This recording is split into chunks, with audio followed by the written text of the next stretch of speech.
vous savez quoi? Tout le monde ne va pas t'aimer. Et ça va, que ce soit à cause de quelque chose que vous avez dit, d'une décision que vous avez prise ou de la façon dont vous vous comportez, il y aura des gens qui désapprouveront. Mais voici la vraie affaire. Être détesté ne signifie pas que vous faites quelque chose de mal. En fait, cela peut être le signe que vous défendez quelque chose, que vous vivez avec un but et que vous ne vous fondez pas simplement dans la foule. Prenez un moment pour y réfléchir. Chaque fois que vous faites un choix, exprimez une opinion ou poursuivez un objectif, vous ne manquerez pas de froisser quelques plumes. Cela fait partie de l'être humain.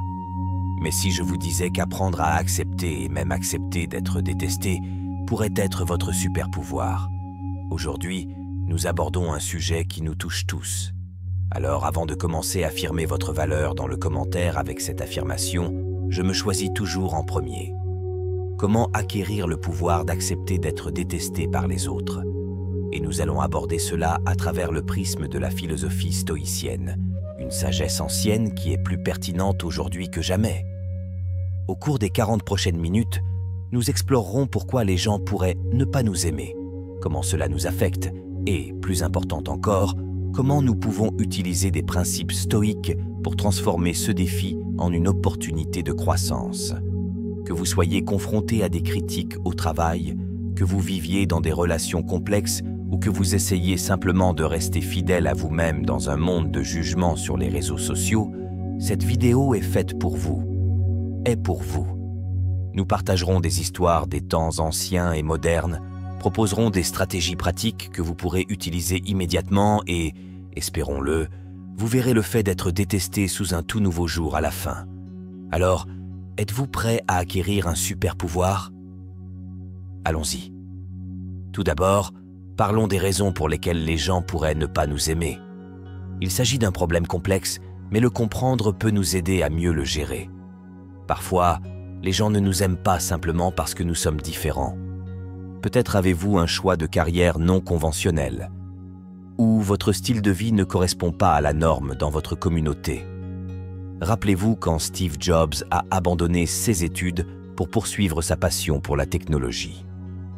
De nombreuses personnes, y compris ses propres parents, n'ont pas compris ou approuvé son choix.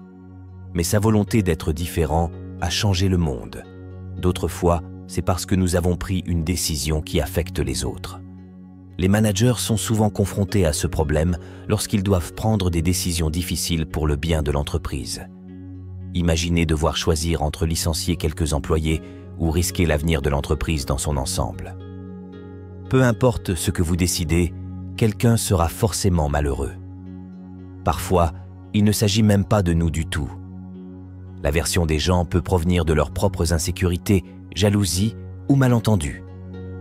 Avez-vous déjà rencontré quelqu'un qui semblait vous détester dès le départ, avant même que vous ayez eu l'occasion de lui dire bonjour? Il s'agit souvent plus d'eux que de vous. Parlons maintenant de la façon dont le fait d'être détesté nous affecte. En tant que créatures sociales, nous sommes programmés pour rechercher l'approbation. Lorsque nous ne nous sentons pas aimés, cela peut nous frapper durement. Cela peut nous amener à douter de nous-mêmes, à nous sentir anxieux ou même à vouloir changer qui nous sommes. Juste pour m'intégrer. Repensez au lycée. Tu te souviens de ce que tu ressentais lorsque les enfants cool ne t'aimaient pas? Ce creux dans ton estomac. L'inquiétude constante de ce que les autres pensaient être épuisante, n'est-ce pas? Pire encore, pour beaucoup d'entre nous, ces sentiments ne disparaissent pas complètement à l'âge adulte. Nous nous améliorons simplement pour les cacher. Être détesté peut avoir un impact sur notre estime de soi, notre volonté de prendre des risques et notre santé physique. Des études ont montré que le rejet social peut activer les mêmes zones du cerveau que la douleur physique. C'est vrai, être détesté peut littéralement faire mal. Mais tout n'est pas sombre. L'impact du fait d'être détesté dépend également de la façon dont nous y réagissons. Et c'est là que les choses deviennent intéressantes. Les réactions courantes au fait d'être détesté se répartissent en quelques catégories. Certains d'entre nous pourraient essayer de se changer pour plaire aux autres. Nous pourrions atténuer notre personnalité, cacher nos véritables opinions ou abandonner des rêves que les autres n'approuvent pas. C'est comme porter un masque essayer toujours d'être ce que nous pensons que les autres veulent que nous soyons. D'autres pourraient emprunter la voie opposée et devenir sur la défensive ou agressifs. Ils pourraient s'en prendre à ceux qui ne les aiment pas, essayant de leur rendre du mal. C'est le « tu ne peux pas me virer », j'arrête l'approche des interactions sociales. Et puis il y a ceux qui se retirent. Ils peuvent éviter les situations sociales, cesser de partager leurs idées ou abandonner complètement l'établissement de relations étroites. C'est une façon de se protéger, mais cela peut conduire à la solitude et à des opportunités manquées. Mais il existe une autre façon de réagir. Transformer le fait d'être détesté d'une faiblesse en une force. Et c'est là qu'intervient le stoïcisme. Le stoïcisme est une philosophie grecque ancienne qui aide les gens à relever les défis de la vie depuis plus de 2000 ans. À la base, le stoïcisme consiste à se concentrer sur ce que nous pouvons contrôler et à accepter ce que nous ne pouvons pas. Il ne s'agit pas de supprimer les émotions, mais de les comprendre et de choisir comment y répondre. Lorsqu'il s'agit de gérer l'aversion, le stoïcisme offre une perspective puissante. Les stoïciens nous ont enseigné que nous ne pouvons pas contrôler ce que les autres pensent de nous, mais que nous pouvons contrôler nos pensées et nos actions. Ils croyaient que le vrai bonheur ne vient pas de l'approbation extérieure, mais du fait de vivre selon nos valeurs et de faire ce que nous croyons être juste. Pensez-y un instant. Et si votre valeur n'était pas déterminée par le nombre de personnes qui vous aiment, mais par votre fidélité à vos principes? Et si la critique devenait non pas quelque chose à craindre, mais une opportunité de s'examiner et de devenir plus fort? L'un des principes stoïciens clés pertinents pour notre sujet est l'idée d'un confort volontaire. Les stoïciens croyaient qu'il fallait se mettre délibérément dans des situations inconfortables pour renforcer leur résilience. Dans notre contexte, cela pourrait signifier accepter l'inconfort d'être détesté, savoir que cela vous rend plus fort et plus fidèle à vous-même. Un autre concept stoïcien important est la dichotomie du contrôle. Cela signifie faire une distinction claire entre ce que nous pouvons contrôler, nos pensées, nos actions et nos réactions, et ce que nous ne pouvons pas contrôler, les opinions des autres, les événements extérieurs. En concentrant notre énergie sur ce que nous pouvons contrôler, nous nous libérons de la tyrannie de la recherche constante d'approbation. Les stoïciens ont également souligné l'importance de la réflexion personnelle. Ils croyaient qu'il fallait examiner régulièrement nos pensées et nos actions pour s'assurer que nous vivons selon nos valeurs. Face à une aversion, au lieu de réagir immédiatement, une approche stoïcienne consisterait à faire une pause et à se demander « Cette critique est-elle valable? Est-ce que cela correspond à mes valeurs? Comment puis-je utiliser cela comme une opportunité de m'améliorer ?» Regardons un exemple concret du stoïcisme en action. Considérez Marc Aurèle, l'empereur romain qui était également un philosophe stoïcien renommé. Bien qu'il soit l'un des hommes les plus puissants au monde, il a été constamment confronté à des critiques et à des défis. Dans ses écrits personnels, publiés plus tard sous le titre Méditation, il se rappelait souvent de ne pas se laisser déranger par les opinions des autres. Il a écrit « Si quelqu'un est capable de me montrer que ce que je pense ou ce que je fais n'est pas bien, je changerai volontiers, car je recherche la vérité par laquelle personne n'a jamais été vraiment blessé. C'est la personne qui continue à se tromper et à se tromper elle-même qui est lésée. » Cette attitude a permis à Marcus de diriger efficacement, de prendre des décisions difficiles et de rester fidèle à ses principes même face à la désapprobation. Il n'a pas ignoré les critiques, mais il ne l'a pas laissé le contrôler non plus. Au lieu de cela, il l'a utilisé comme un outil d'amélioration personnelle et est resté concentré sur ce qu'il croyait être juste. Alors, comment pouvons-nous appliquer ces principes stoïciens à nos propres vies? Comment pouvons-nous acquérir le pouvoir d'accepter d'être détestés? C'est ce que nous explorerons dans le reste de cette vidéo. Nous allons recadrer l'aversion, renforcer la résilience et utiliser la critique pour la croissance. N'oubliez pas que le but n'est pas de devenir immunisé contre le sentiment de ne pas être aimé. Il s'agit d'apprendre à gérer ces sentiments d'une manière qui nous rend plus forts, plus authentiques et finalement plus en paix avec nous-mêmes. Parce qu'en fin de compte, l'opinion la plus importante à votre sujet est la vôtre. Restez avec nous alors que nous approfondissons ce voyage de découverte de soi et d'autonomisation. Vous êtes sur le point d'apprendre un super pouvoir qui vous servira pour le reste de votre vie. Maintenant que nous avons jeté les bases, approfondissons le pouvoir de l'acceptation. Pourquoi est-il si primordial d'accepter l'aversion? Eh bien, c'est simple. Vous ne pouvez pas contrôler ce que les autres pensent de vous, mais vous pouvez contrôler la façon dont vous y réagissez. Pensez-y. Combien d'énergie avez-vous dépensé pour essayer de faire en sorte que tout le monde vous aime? Combien de fois vous êtes-vous fait des nœuds en essayant de plaire à tout le monde? C'est épuisant, n'est-ce pas? Et le problème, c'est que ça ne marche jamais vraiment. Il y aura toujours quelqu'un qui n'approuvera pas. Accepter l'aversion vous libère de cette poursuite sans fin. Cela vous permet de vous concentrer sur ce qui compte vraiment. Vivre selon vos valeurs, poursuivre vos objectifs et être fidèle à vous-même. Lorsque vous acceptez que tout le monde ne vous aime pas, vous vous permettez d'être authentique. Mais c'est là que beaucoup de gens restent bloqués. Ils confondent acceptation et approbation. Soyons clairs, accepter l'aversion ne signifie pas que vous l'appréciez ou que vous pensez qu'il est normal que les gens vous traitent mal. Cela signifie simplement que vous reconnaissez la réalité de la situation sans la laisser vous contrôler. Imaginez que vous faites une présentation au travail.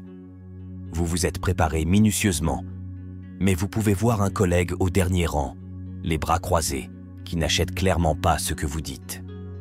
Accepter signifie reconnaître. D'accord, cette personne n'est pas d'accord avec moi et poursuivre votre présentation.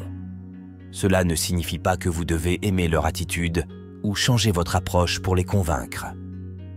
Regardons comment un ancien personnage stoïcien traitait la critique. Considérez l'histoire de Caton le Jeune, un homme d'État romain connu pour son intégrité morale. Caton a souvent fait face à de sévères critiques pour ses principes inébranlables à une époque de politique. Un jour, alors que Caton parlait au Sénat romain, plaidant contre la corruption, un rival politique est devenu tellement en colère qu'il a craché au visage de Caton. Or, dans la société romaine, c'était l'une des insultes les plus graves possibles. Le Sénat tout entier resta silencieux, attendant de voir comment Caton réagirait. Qu'a fait Caton? Il s'essuya calmement le visage et poursuivit son discours. Il n'a pas riposté, il n'est pas entré en colère et il n'a pas reculé de sa position. Il a accepté la réalité de ce qui s'était passé sans que cela ne le détourne de son objectif. La réaction de Caton démontre le pouvoir d'accepter l'aversion. Il n'a pas laissé les actions de son rival le contrôler ou le distraire de ceux qu'il croyait être importants. Il a maintenu sa dignité et sa concentration en acceptant l'aversion sans l'intérioriser. Maintenant, parlons de la façon dont nous pouvons recadrer l'aversion en tant qu'outil de croissance. Cela peut sembler contre-intuitif, mais la critique peut être l'un des facteurs de motivation les plus puissants pour s'améliorer lorsqu'elle est abordée avec le bon état d'esprit. Pensez à un moment où quelqu'un vous a critiqué. Ça piquait, non? Mais après que la douleur initiale se soit dissipée, vous êtes-vous déjà demandé? Eh bien, peut-être qu'ils ont raison. C'est le début de l'utilisation de l'aversion comme outil de croissance. La critique nous oblige à nous examiner nous-mêmes. Cela remet en question nos hypothèses et nous pousse hors de notre zone de confort. Quand quelqu'un n'aime pas quelque chose chez nous ou dans notre travail, c'est l'occasion de se demander « Y a-t-il du vrai là-dedans? Y a-t-il quelque chose que je pourrais faire mieux ?» Cependant, voici le piège. Toutes les critiques ne sont pas égales. Apprendre à identifier les commentaires précieux dans les critiques est crucial. Demandez-vous si cette critique est spécifique? Est-ce exploitable? Est-ce que cela vient de quelqu'un dont je respecte l'opinion? Ou au moins quelqu'un qui a une expérience pertinente? Si la réponse est oui à ces questions, vous avez peut-être trouvé une opportunité en or de croissance.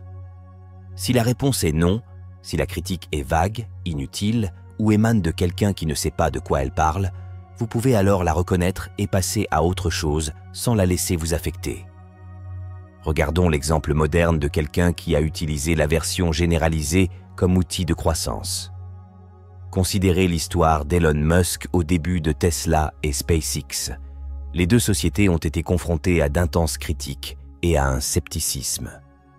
Beaucoup de gens n'aimaient pas le style impétueux de Musk et pensaient que ses idées étaient irréalistes. Au lieu de se décourager, Musk a utilisé CS Critique pour alimenter son dynamisme. Il a écouté des critiques techniques valables et les a utilisées pour améliorer ses produits.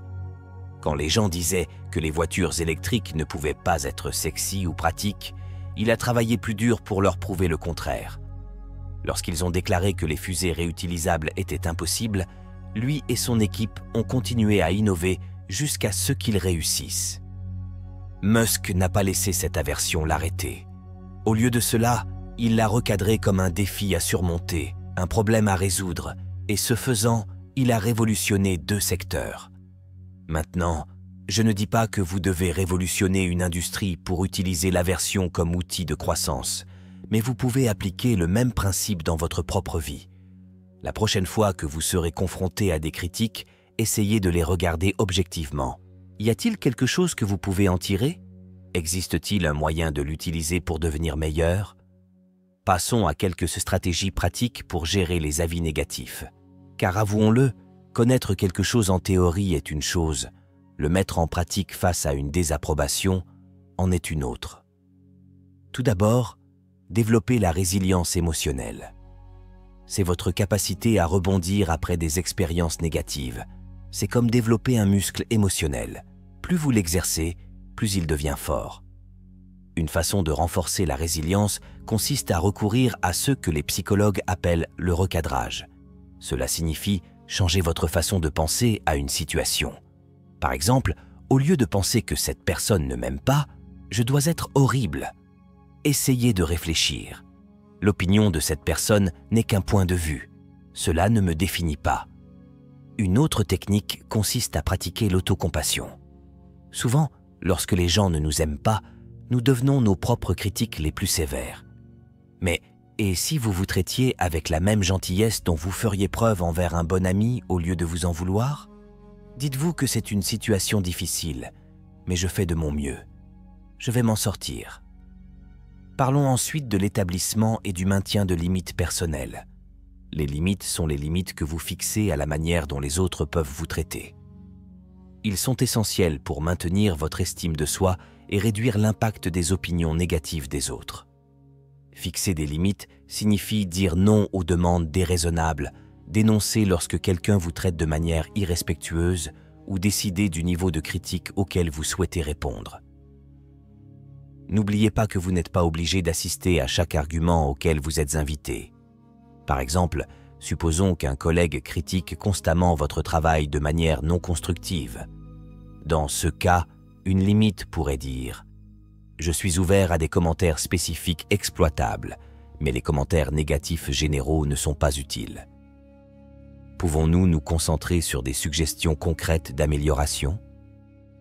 Pratiquer la pleine conscience et la réflexion personnelle est une autre stratégie puissante. La pleine conscience signifie être pleinement présent dans l'instant présent et conscient de ses pensées et de ses sentiments sans les juger. Face à l'aversion ou aux critiques, la pleine conscience peut vous aider à observer vos réactions sans être contrôlé par elles. Essayez ceci. La prochaine fois que vous ressentirez la désapprobation de quelqu'un, faites une pause et respirez profondément. Remarquez ce que vous ressentez, les émotions, les sensations physiques, mais ne jugez pas ces sentiments et n'essayez pas de les repousser. Observez-les simplement. Ce simple acte de pleine conscience peut aider à créer un espace entre le déclencheur, l'aversion de quelqu'un et votre réponse. La réflexion personnelle va de pair avec la pleine conscience. Il s'agit de vérifier régulièrement avec soi-même. Quelles sont vos valeurs? Vos actions sont-elles alignées avec ces valeurs? Lorsque vous êtes sûr de qui vous êtes et de ce que vous représentez, la désapprobation des autres perd une grande partie de son pouvoir.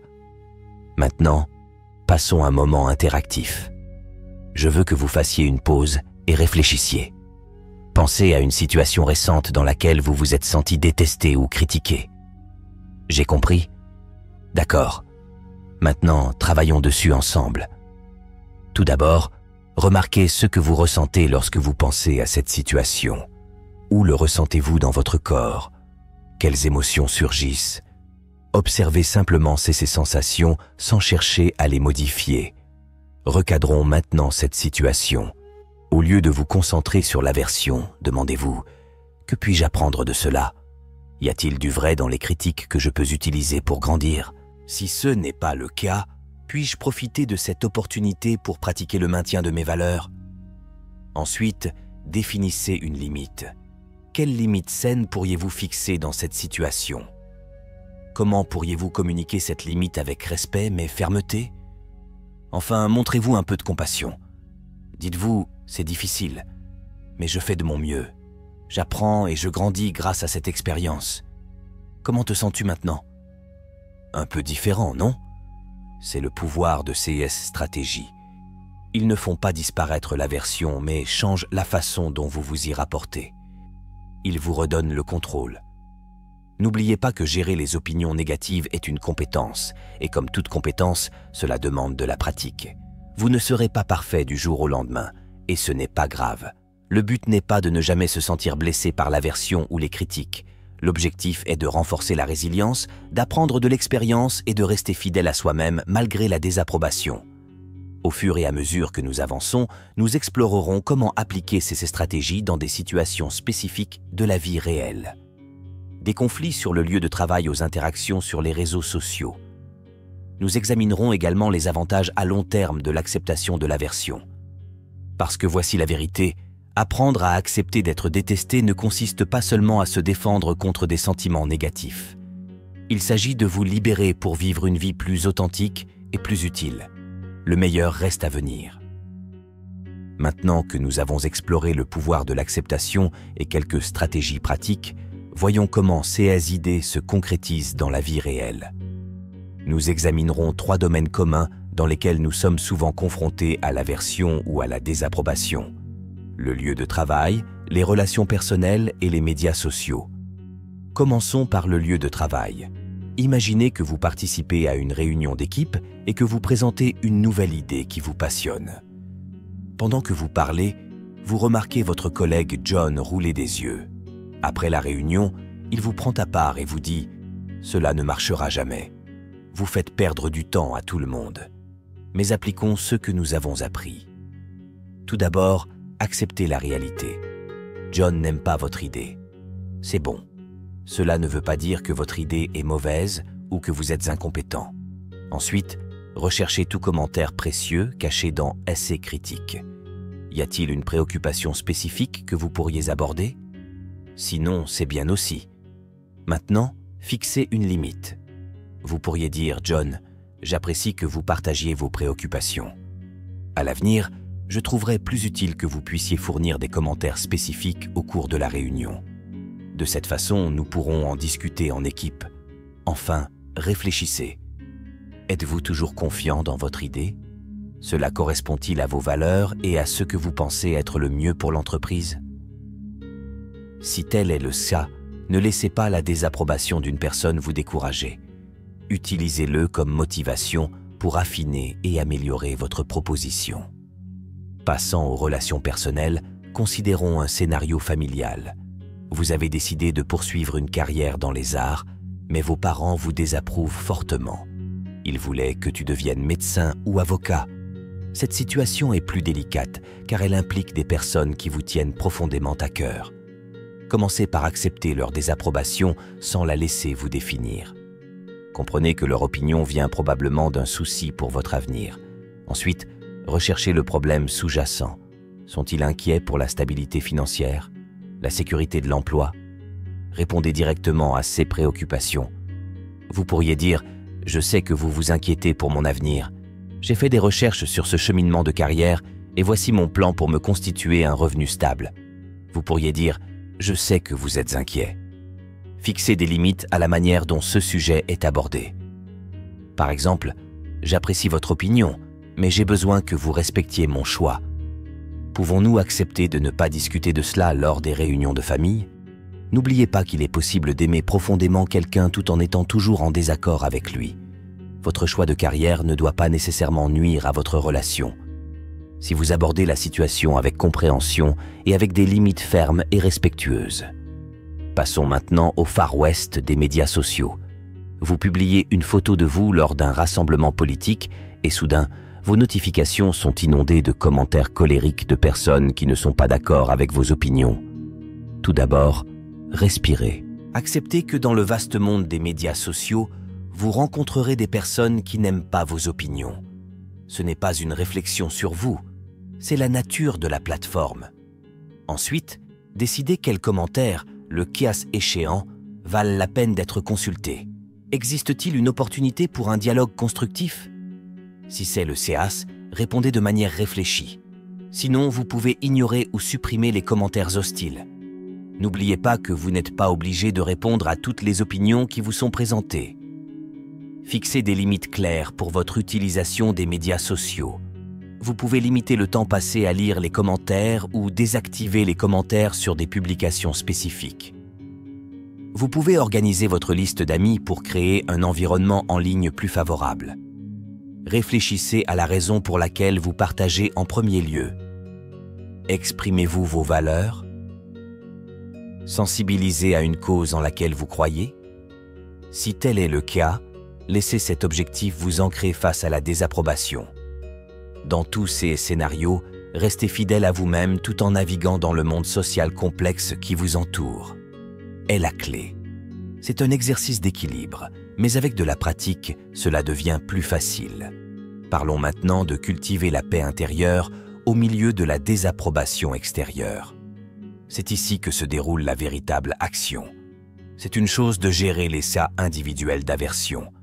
C'en est une autre de maintenir un sentiment de calme intérieur face à une désapprobation continue. La première étape consiste à vous concentrer sur vos valeurs personnelles et votre intégrité. Que défendez-vous?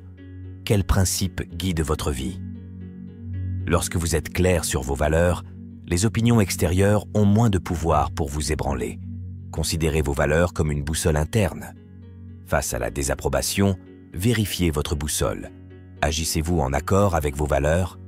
Si oui, vous pouvez vous sentir en sécurité dans vos choix, indépendamment de ce que pensent les autres. Par exemple, si l'une de vos valeurs fondamentales est l'honnêteté et que vous recevez des critiques pour avoir dit une vérité impopulaire, vous pouvez trouver la paix en sachant que vous avez agi avec intégrité. La désapprobation peut encore piquer, mais elle ne vous dévastera pas. Construire un réseau de soutien est un autre aspect crucial pour cultiver la paix intérieure. Entourez-vous de personnes qui vous élèvent et qui vous apprécient pour qui vous êtes.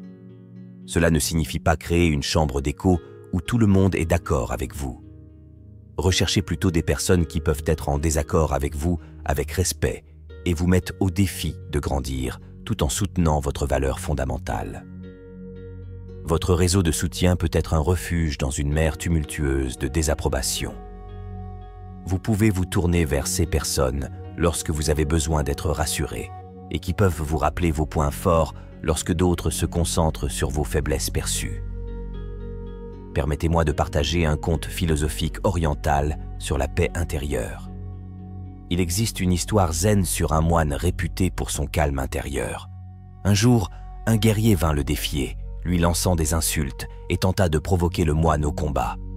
Le moine écouta calmement puis demanda « Si quelqu'un vous offre un cadeau et que vous refusez de l'accepter, à qui appartient ce cadeau ?»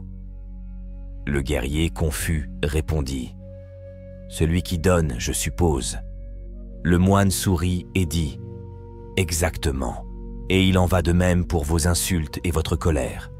Je choisis de ne pas les accepter. Ils restent à vous. » Cette histoire illustre magnifiquement le pouvoir du choix de nos réactions. La paix intérieure du moine ne dépendait pas de l'approbation du guerrier. Il reconnut qu'il contrôlait ses réponses et non les actions du guerrier. Nous pouvons appliquer cette sagesse dans nos propres vies. Face à l'aversion ou à la désapprobation, nous pouvons choisir de l'accepter ou non dans notre monde intérieur. Cela ne signifie pas ignorer les critiques valables ou ne jamais se sentir blessé. Cela signifie reconnaître que nous avons le pouvoir de décider dans quelle mesure nous laissons les opinions des autres nous affecter.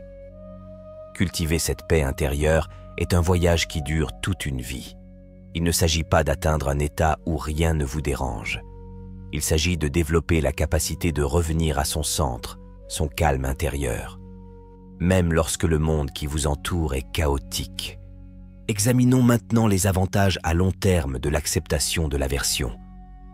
Car ne vous y trompez pas, apprendre à accepter d'être détesté n'est pas seulement une question de défense. Il s'agit de vous ouvrir à une vie plus authentique, plus confiante et plus résiliente. Parlons d'abord d'une authenticité et d'une confiance en soi accrue, lorsque le besoin d'approbation universelle ne vous anime plus. Vous êtes libre d'être vous-même. Vous pouvez exprimer vos véritables pensées, poursuivre vos véritables passions et vivre selon vos valeurs réelles. Pas les valeurs que les autres pensent que vous devriez avoir. Cette authenticité conduit naturellement à une plus grande confiance en soi. Pourquoi? Parce que vous n'essayez plus d'être quelqu'un que vous n'êtes pas. Vous ne vous remettez pas constamment en question. Vous vous demandez si telle action ou ce commentaire incitera quelqu'un à vous détester. Au lieu de cela, vous restez ferme sur qui vous êtes. Pensez aux personnes que vous admirez le plus. Il y a de fortes chances qu'ils ne plaisent pas aux gens. Ce sont des individus qui défendent quelque chose et qui n'ont pas peur d'être détestés en raison de leurs convictions ou de leurs actions. C'est le genre de confiance que vous développez lorsque vous acceptez la possibilité d'être détesté.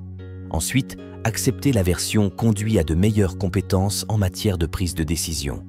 Lorsque vous souhaitez trop être aimé, vous pourriez vous abstenir de prendre des décisions nécessaires mais impopulaires. Vous pouvez choisir l'option sûre plutôt que la bonne option. Mais lorsque vous acceptez que l'aversion est parfois inévitable, vous vous libérez pour prendre des décisions basées sur ce que vous croyez vraiment être le meilleur et non sur ce qui dérangera le moins de plumes.